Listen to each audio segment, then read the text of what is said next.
muslimin jamaah taklim dan dimuliakan Allah. Kembali bersyukur kepada Allah atas segala karunia-Nya.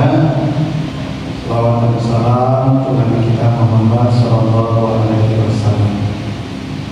Bapak Ibu yang saya muliakan, ini Ramadan sudah hampir separuh ya.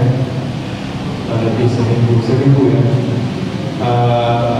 Kita pagi ini akan bahas ya bagaimana redaksi dari surat Al-Qadar, surat yang sangat penting ya di dalam Ramadan ini, yang kita diingatkan oleh Allah tentang satu kesempatan beramal yang nilai amal di dalamnya kata Allah jauh lebih baik dari 1000 bulan. Kemudian, sekarang kita akan bahas bagaimana redaksi surah Al-Qadar ini 1-5 ayat surat yang ke-97 ya Al-Qadar. Kita baca ayat itu. A'udzubillahi minasyaitonirrajim. Inna anzalnahu fi lailatul qadar wa ma adraka ma lailatul qadar.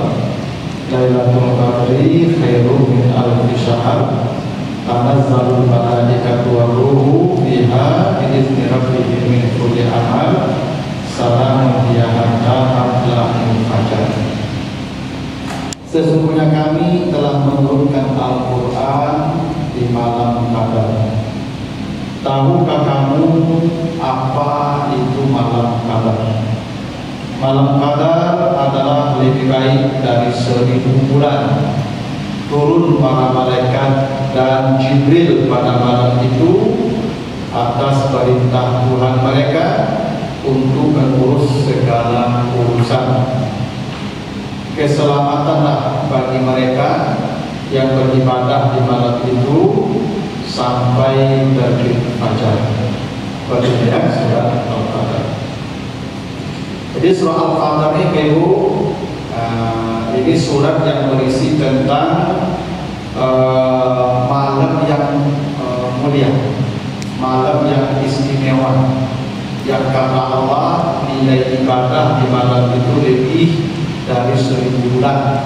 Walaupun angka 1000 tidak selalu harus dipahami 1000 hitungan kita. Oleh jadi 1000 masuk Islam itu bilangan yang tanpa batas. Kenapa begitu? Nanti saya jelaskan. Karena Allah bertanya dengan redaksi wa ma adraka. Itu apa? Kalau cari Al-Quran, kalau Bapak Ibu temukan nanti kalimat wa ma adraka ma.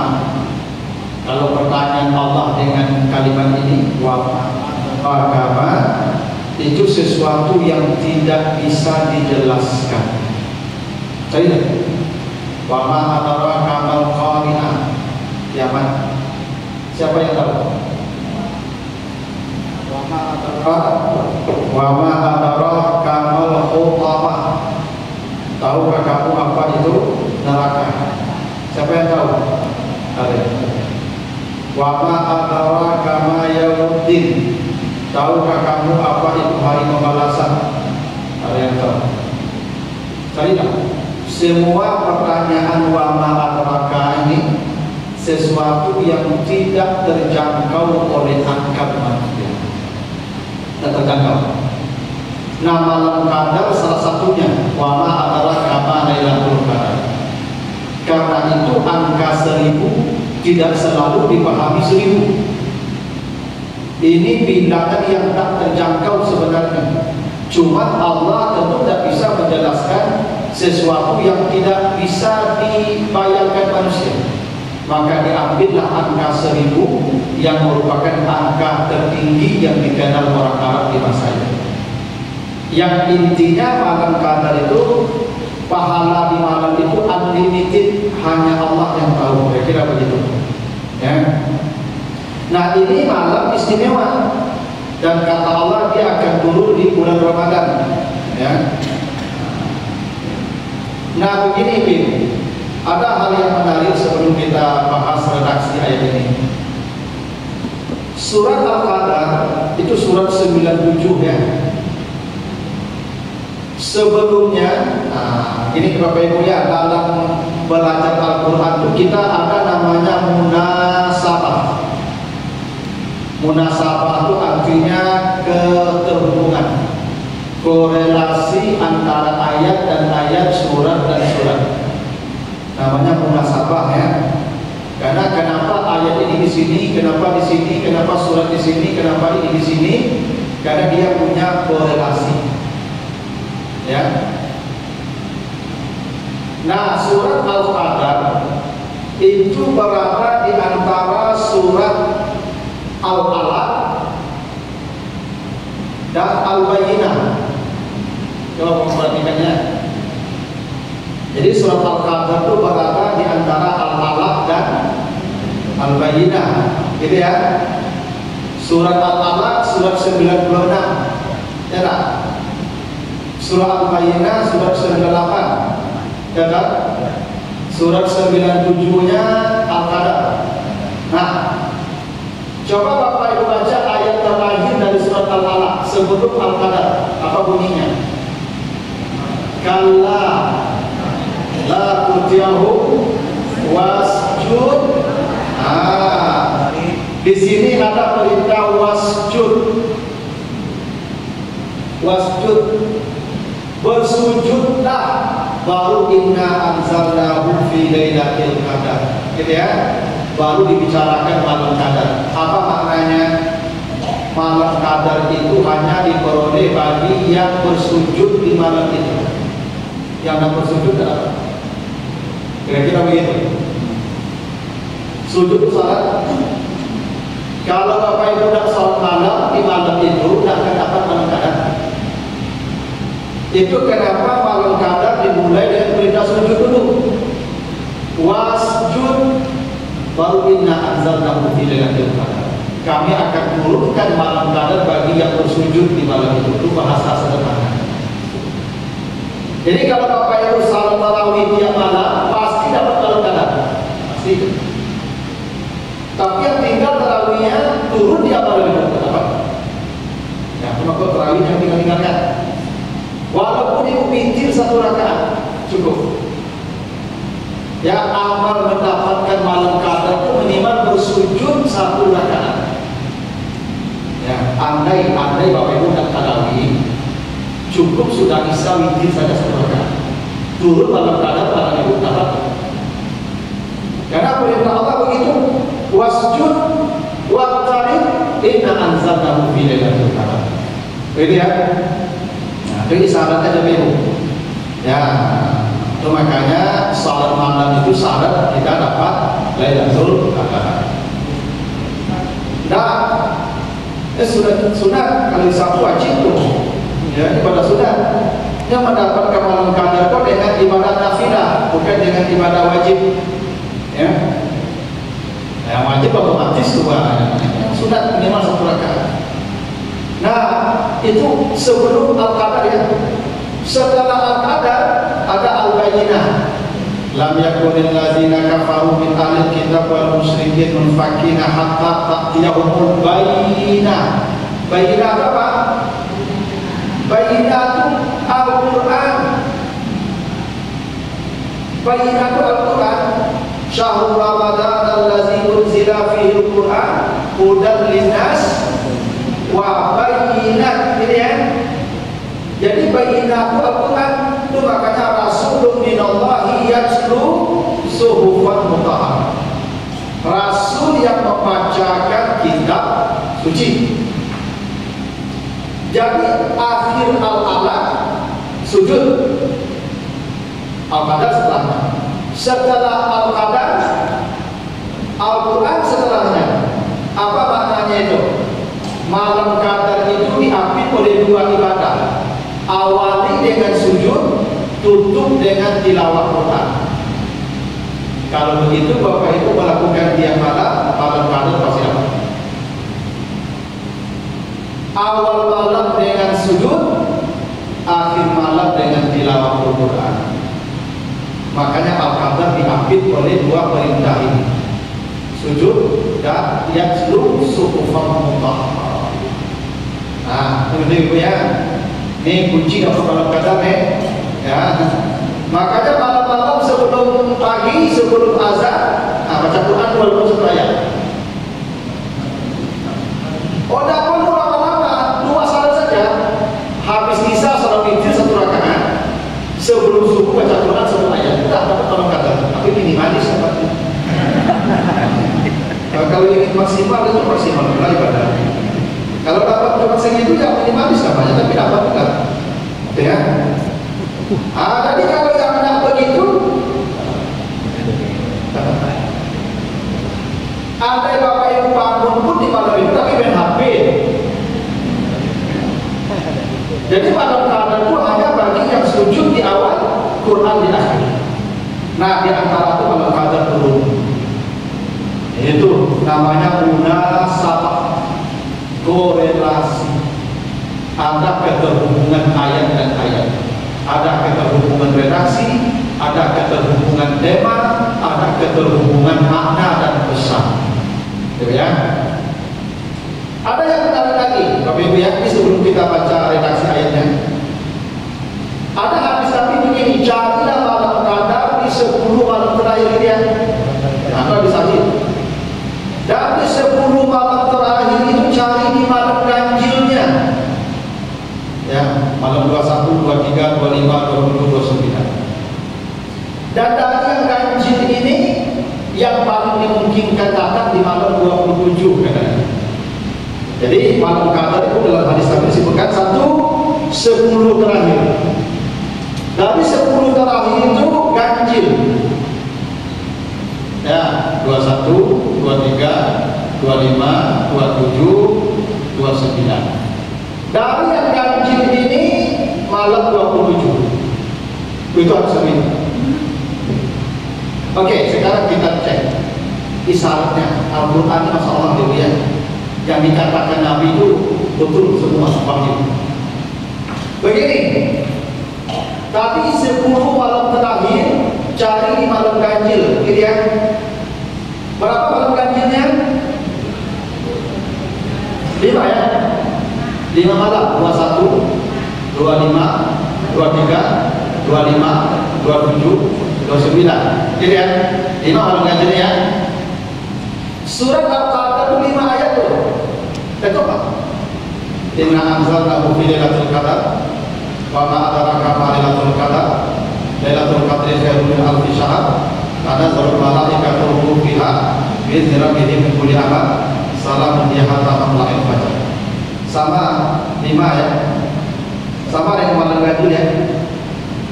Tapi sarannya Ibu ya. Dia kalau masuk malam 21 besok dia capek-capek dia pulang kan. Kalau masuk malam 21 besok Ibu dia capek dia pulang lagi. Kok bisa jadi ini salah satu kok? Sesuai dengan jumlah ayat 5. Gitu ya. Dan kata Nabi malam 27 ya. Oke. Malam Qadar itu bahasa Arabnya Lailatul Qadar. Lailatul Qadar. Kata Lailatul Qadar ini ada 3 kalian. Ayat 1, ayat 2, ayat 3. Ya kan? Inna anzalnahu fi lailatul qadar wa ma adraka ma lailatul qadar. Lailatul Qadar 3 kali ya. Oke. Lailatul Qadar ini jumlah hurufnya ada 9. Lailatul 4, Al-Qadar 5. Lam ya, lam tambah buta 4. Al-Qadar 5, alif lam kaf dal ra 5. 4 tambah 5 9. Tadi berapa kali disebutkan? 3 kali 9. Nah, nih kuncinya. Di malam 27. Nah, besok Bapak Ibu kalau masuk malam 27 itu dia pulang deh. Ya, sampai pagi deh misalnya. Kalau malam 21 enggak habis pulang. Malam 27 dia pulang. Sujud tilawah. Kalau selesai itu, itu tunggu matinya. Ufira tahu masyarakat tanah menjadi semua dasarnya sudah lost dihapus. Itu dari mana ya? Nah, jadi itu pengantar pentingnya ya kita mensiasati malam Qadar ini. Bukan malam biasa ini malam yang istimewa. Baik, ya.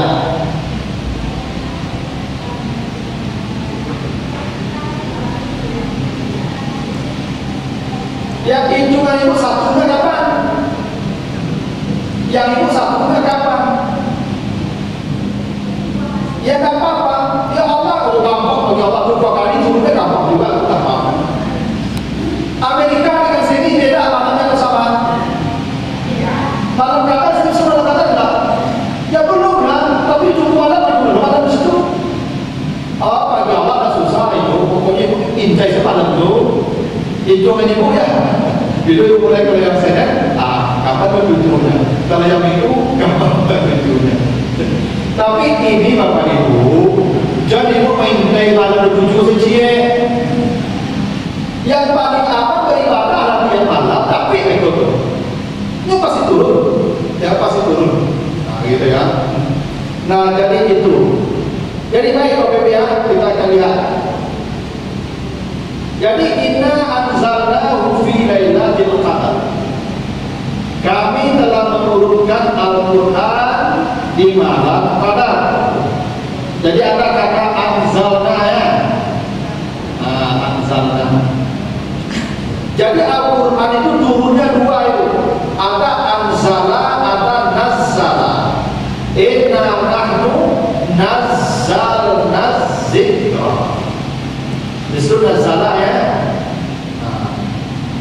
Dan jadi Bapak Ibu, Al-Quran itu turunnya 2 bentuk itu. Beda dengan kitab Taurat dan kitab Injil. Ya, kitab Taurat dan kitab Injil itu turunnya sekaligus, tidak ada jeda. Ya.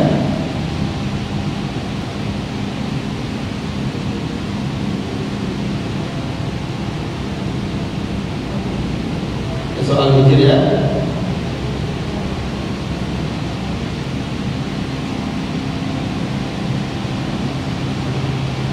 Nah, ini di surah Al-Hijr ayat 9 ya.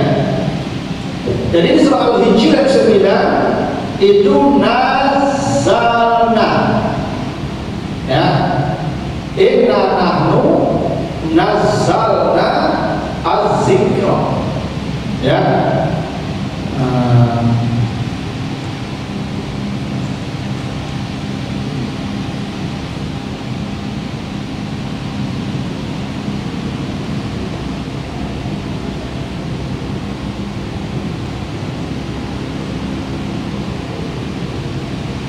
Nah, nanti coba Bapak baca di surah Ali Imran ayat 3.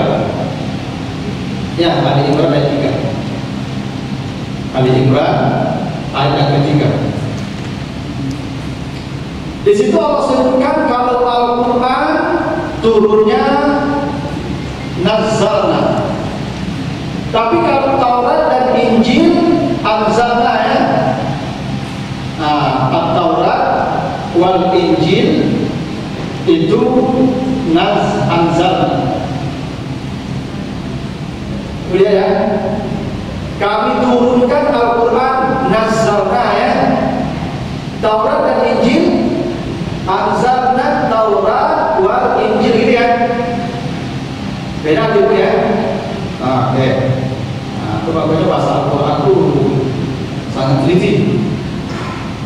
Sekarang tadi apa bedanya anzal dengan nazzal? Kalau anzala itu turun sekaligus semua. Simsalabim. Kalau semua turun tanpa dibagi-bagi itu namanya anzala. Kalau nazzala turunnya bertahap dikit-dikit. Ya. Taurat hanya satu turunnya anzala. Injil juga satu anzala. Itu makanya tidak ada umat Nabi Musa yang hafal Taurat. Kenapa? Karena turun sekaligus. Ibu tanya, ada orang Kristen yang hafal Injil? Kalau Al-Quran anak TK pun hafal. Kenapa? Karena mudah dari proses turunnya beda. Al-Quran turunnya dua. Yang di malam Qadar itu anzalna. Jadi di malam Qadar itu Al-Quran turun dari Lauh Mahfuz ke langit dunia namanya. Jadi ada namanya as-sama ad-dunia, langit dunia. Langit dunia ini bukan langit dunia ini, maksudnya langit yang terdekat dengan kita. Dunia itu artinya yang paling dekat. Dari kata dana ini dekat. Yang paling dekat dunia.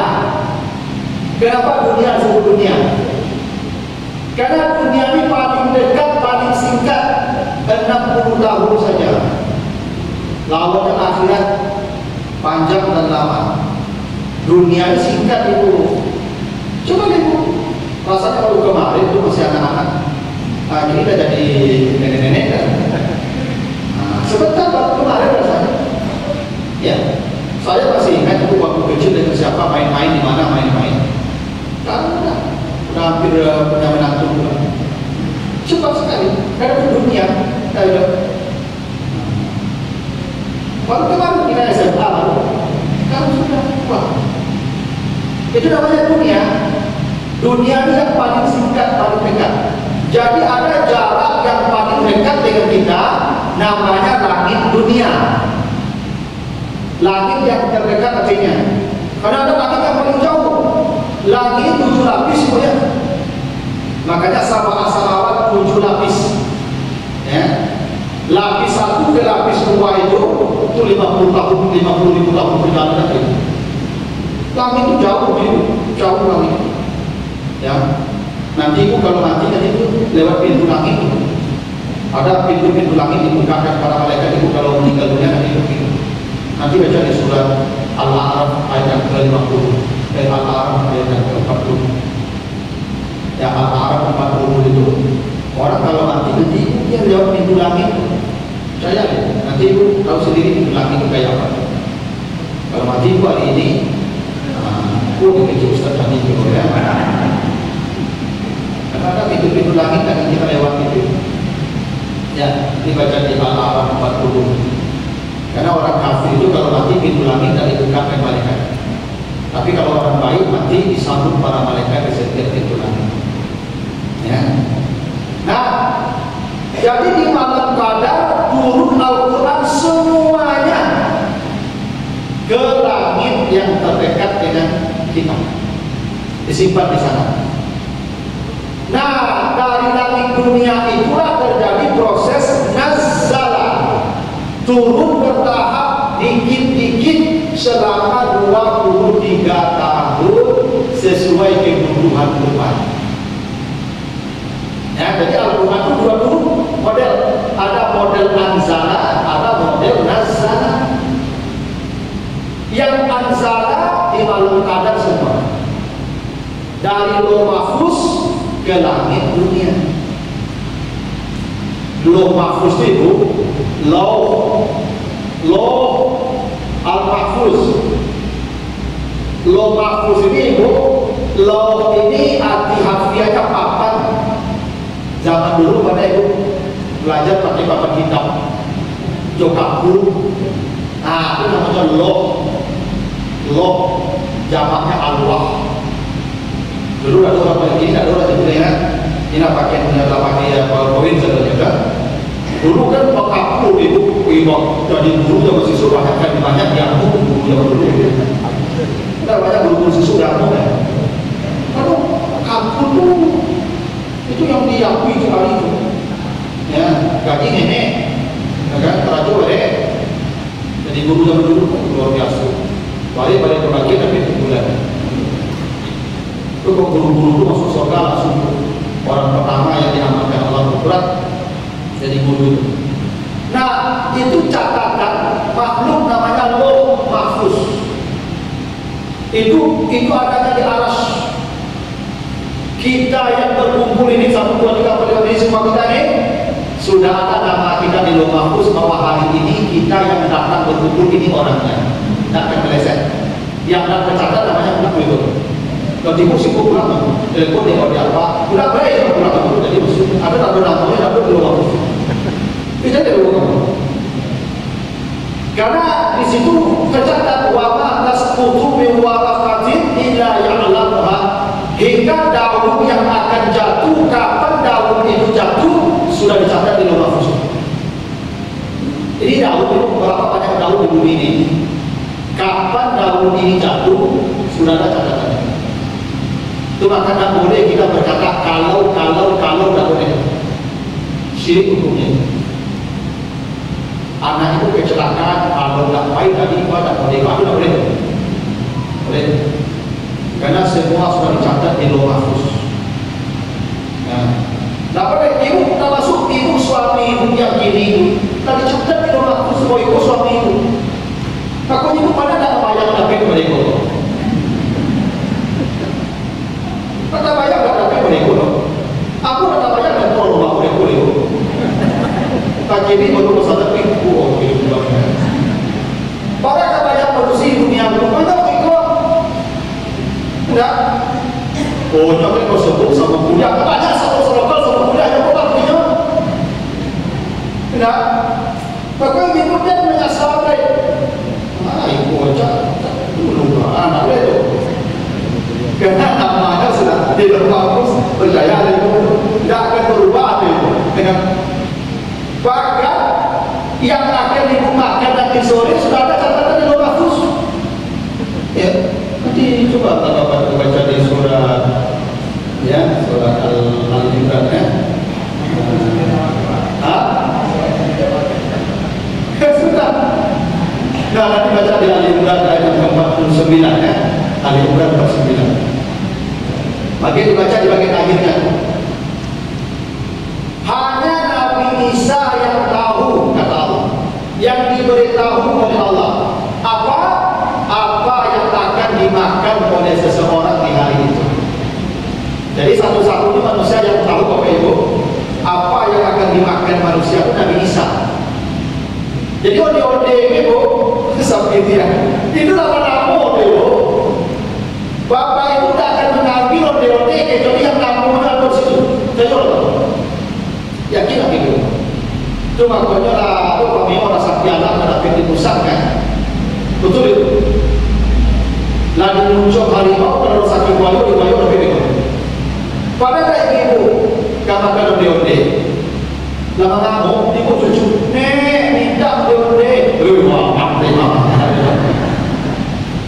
Itu tanda namanya di sana, bukan nama ibu itu. Ya kan? Hanya Nabi Isa yang tahu itu. Karena Nabi Isa itu punya kecerahan hati, karena dia terselamatkan dari setan. Kan neneknya berdoa, nanti baca di Ali Imran ayat 35-36. Karena neneknya berdoa ketika Maryam lahir, apa doa neneknya? Allahumma inni suhabika wa zuriyataha minasyaitonir rajim. Ya Allah, lindungi anak saya dan anaknya dari setan. Makanya Maryam dan Nabi Isa tak ada lagi diganggu setan, jiwanya terpulos dari setan. Itu makanya dia bisa melihat yang kayu-kayu, tahu yang kayu-kayu. Nabi Isa tahu apa yang akan dimakan orang. Artinya apa? Hingga yang kita makan itu pun sudah ada catatan di lauh mahfuz. Saking rincinya catatan Allah. Yang akan kita makan pun sudah ada catatannya. Ya. Kalau dia mati, tanda rezekinya sudah ada lagi catatannya. Makanya sebelum Bapak Ibu mati, nanti malaikat rezeki datang itu. Oi, bulan bin bulan, rezekimu selesai. Tidak ada lagi. Baru malaikat mau datang. Asal ibu deh, lalu mati deh. Ya. Dia campur ini dulu deh. Kau mati suami bapak cerai bapak aku satu bahas sama aku kemakan sama kakak. Dia campur ini dulu. Dasar ibu sudah catat di langit itu. Suami ibu jalan saja. Kalau mati suami ibu tak apa.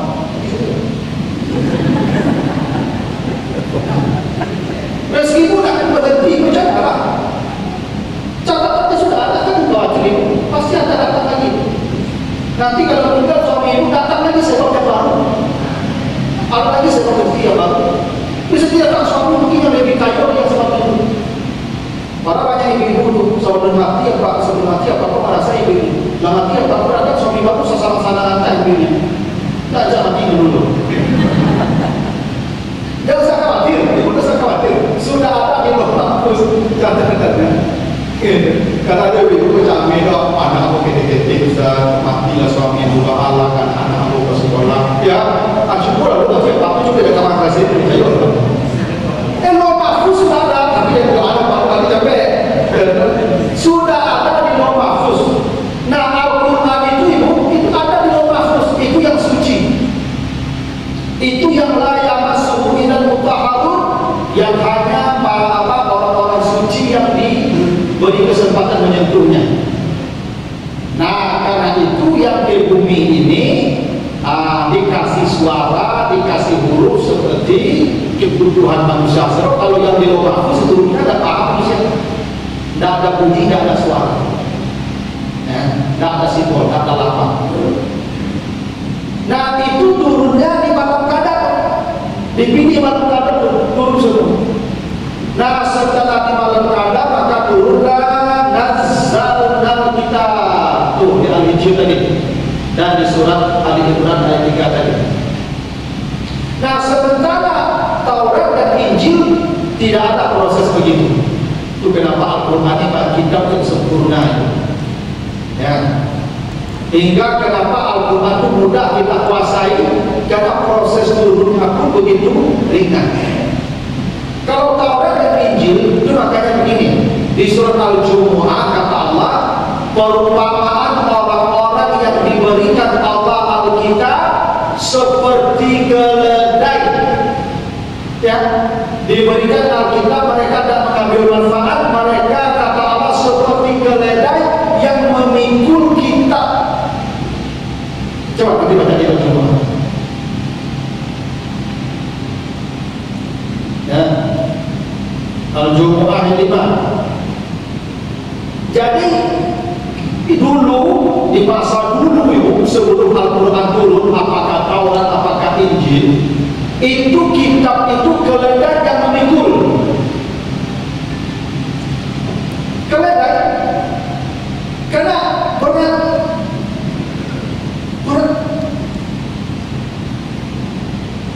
Karena apa itu? Dulu kitab itu ditulis kayu ya, ditulis papan, batu, dan di atas belum ada dalam buku. Makanya orang pakai keledai. Di samping Al-Quran itu apa, kitab-kitab pada masa lalu itu memang berat, menghafalnya berat, menguasainya berat, menjalankannya berat, hingga membawanya pun berat kemana-mana. Al-Quran yang paling sempurna, menguasainya mudah, menghafalnya mudah, membacanya mudah, membawanya pun mudah. Makanya umat lalu tidak ada yang hafal Taurat, ada yang hafal Injil. Makanya Uzair kenapa disebut sebagai anak Allah? Karena dia orang satu-satunya yang hafal Taurat. Jadi kalau orang tak hafal Taurat dulu itu Masya Allah, manusia luar biasa ya? Karena sulit. Jadi Al-Quran itu benar kata Allah, laqad yassarnal Quran. Coba baca di surat Al-Qamar ayat 17. Surat 54 ayat 17. Ada 3 kali 4 kali ulang Allah.